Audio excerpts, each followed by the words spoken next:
What's up? How you doing? Here we are. Beautiful day today. Today, right now, feels like very early fall. As it's not very warm. It's that mild fall type of air, which I appreciate. So tonight we're doing. We have hot dog night tonight, and these are high quality hot dogs. These are not the kind of hot dogs you get from the regular store.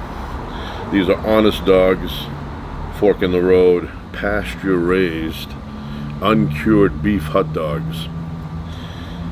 Animal welfare certificate. And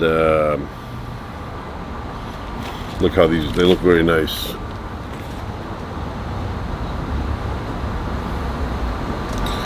So we're cooking hot dogs. I have some corn here. Doing street corn. Some people boil it. I'm going to put it on the fire and roll it around. Salt and pepper, garlic, whatever you want. And then over here, chicken on skewers. Some onions, peppers in there. So put that on there. Fire is nice and hot right now. I have the grill going. Anyway, I was shopping, and then I was passing by the refrigeration section, right? And there was a guy there, and started talking to me. He goes, started explaining to me about this beer. He said, "Hey, you drink IPAs?" And I said, "Sometimes." Not that often, but sometimes. And he said, "Well, you should try," and he recommended this. Now, I wasn't going to get beer today. I was just walking through.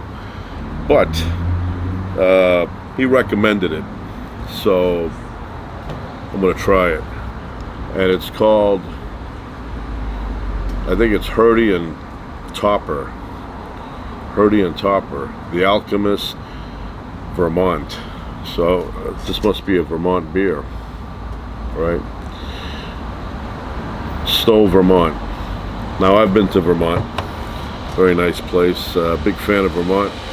Haven't been there that many times, but I have been there. I've been to Maine countless times. So that's what it looks like.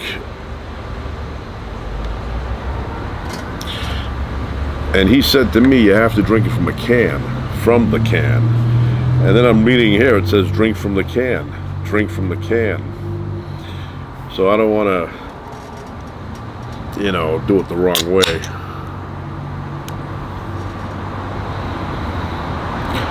That's got the good smell of an IPA. Right off the bat, smells like a good IPA. Alchemistbeer.com. That's the website if you're interested. Do not drink and drive. Drink in moderation. That's when you enjoy alcohol, a little bit. Too much ruins it. You get up the next day, you feel like you have radiation sickness. And never drink and drive. Never. So, you'll end up wrapping yourself around a pole and maybe taking a few people with you. So, if you're going to drink, have a beer with your meal. Stay somewhere for an hour or so. Or, if you're going to have a little bit more than that, stay home. Or at the hotel where you're going to sleep over. Alright, so we're going to try this out. Never had this before. Little fly.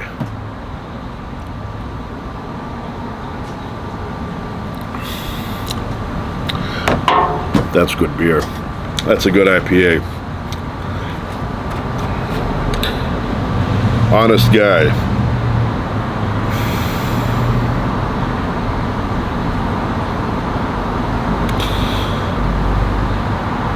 Yeah, he said this is really, really good IPA. And,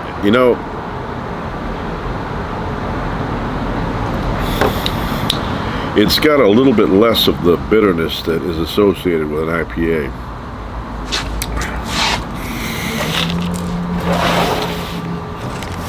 Everybody's inside watching television. and we went to Disneyland past weekend. You know, it's you know, fun. I've been going to Disneyland since I was 11. Since I was 11.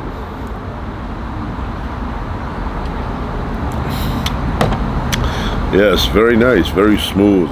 It's an IPA, so you know, usually there's a bit of a bitterness to it, and this one has a slight amount, but it's much lower than the other ones. So I recommend it. I highly recommend it. If you're going to get an IPA, try this one here. Heady and Topper. I will put it in the title, which you will know before I say it, because you will read it before you watch the video.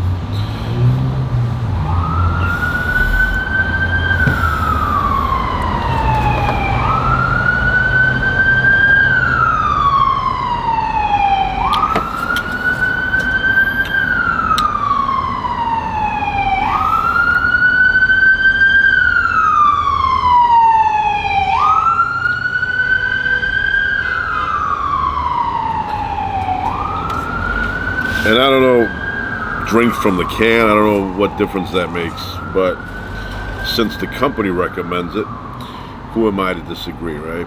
But I will tell you that when I go and order a beer somewhere,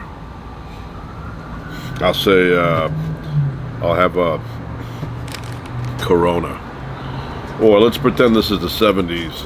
If this was the 70s, I would say, excuse me, I'll have a Schlitz in a bottle. No, I wouldn't do that. I meant to say a glass. So let me do it again. Scene 1, take 2. So if this was like the 70s, I would say, excuse me, I'll have a Schlitz in a glass. Nice cold glass, you know, the kind they keep in the freezer. They pull it out, it's all frosted. Schlitz. Remember that beer, Schlitz? Can't find Schlitz easily. I mean, it's still out there, but you can't find it easily. Schlitz is the beer that made Milwaukee famous, and I think I was told that Schlitz was made in Texas. Had an uncle, a couple of uncles, who loved Schlitz. My father would get a case of beer. Like, if my father drank beer, that case would last like 3 years in there. Because he would have one every, you know, blue moon. But he bought it for my uncles in case they came by to visit. He would buy a case of Schlitz. And Schlitz was popular back when I was a kid. My uncle would say, go to the refrigerator and get me a Schlitz. And I would shake it.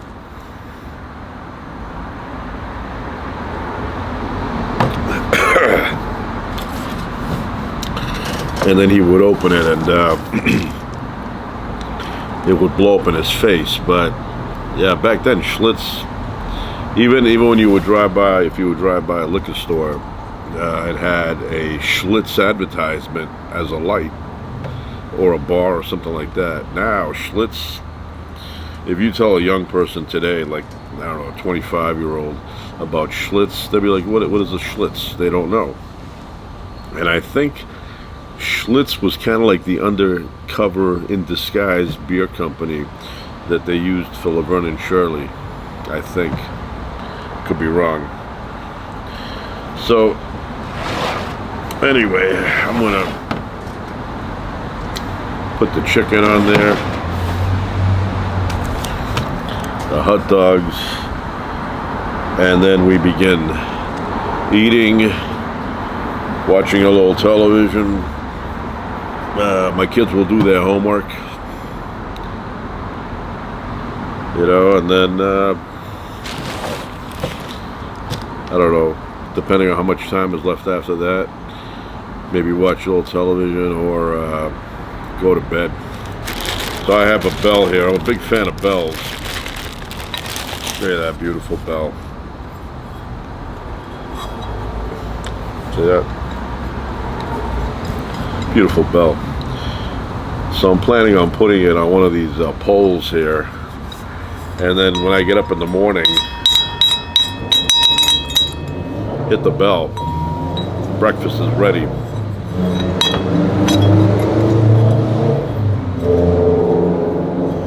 Get a muffler.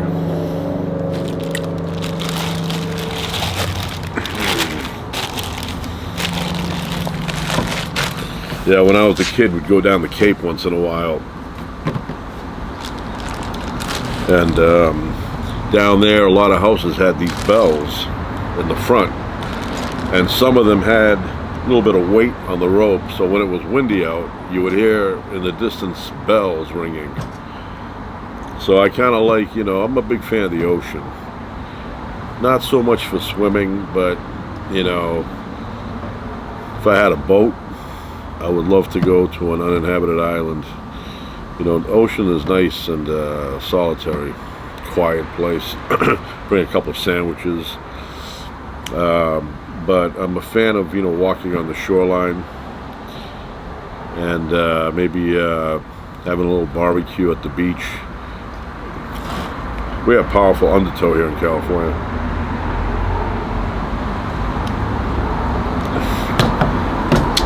So if I see that guy again, I'm going to tell him that beer was very good.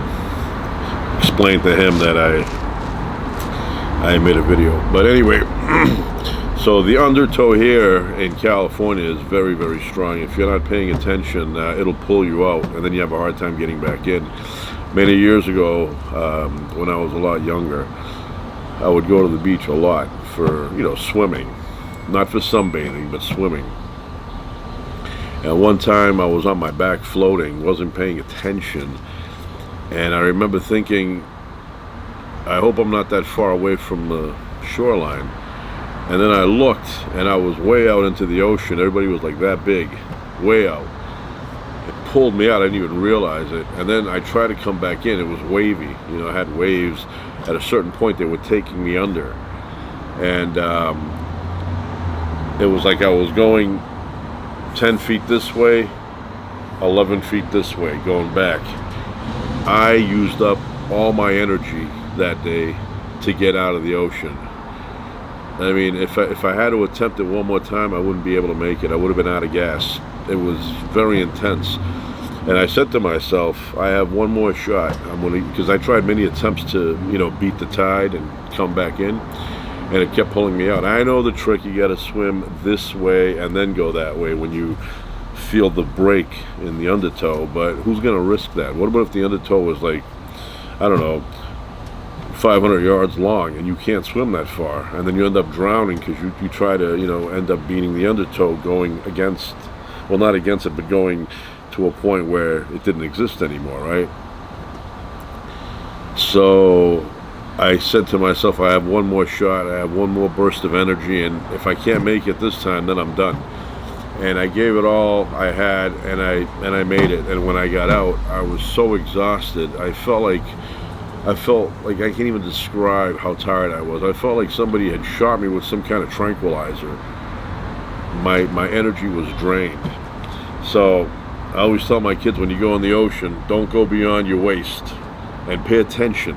If you go any further, you know, and you jump up, the undertow will pull you, and then you won't be able to touch down. And most of the time you'll make it back, but there are those times when you just burn up all your glucose, all your energy, and then you're done. So anyway, that's it. I'm gonna cook now, and we're gonna eat. I got the buns inside, so all right, that's it for now. Ciao.